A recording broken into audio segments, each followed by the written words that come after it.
شكرا على حسن استقبالكم وضيافتكم لنا. ده بالظبط دورك في حياة ولادك، ان هم يجوا يقولوا لك الجملة دي: شكرا على حسن استقبالكم وضيافتكم لنا.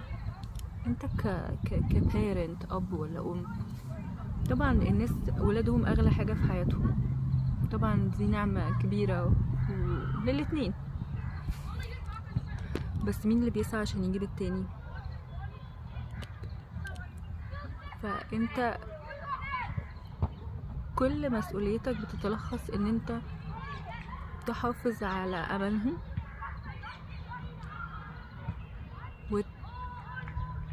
وتكتشف، تحاول بكل الطرق الممكنة انك تكتشف طفلك ده موهبته ايه، هو شاطر في ايه، بيحب ايه، وتساعده فيها، نميها. هتلاقيه شاطر في حاجة 2 3، على الأقل هتلاقي حاجة واحدة، ساعده ان هو يظهرها، والويكنس اللي عنده حاول تقويه فيها للمينيمم to survive، بس مش اكتر.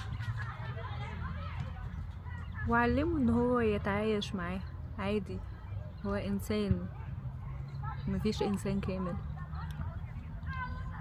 مش محدش طالب منه ان هو يبقى كامل، بس اعمل فوكس على نقاط القوة اللي عنده واشتغل عليه، ويتعايش مع باقي الحاجات التانية عادي جدا. وشكرا على حسن استقبالكم واستضافتكم لنا.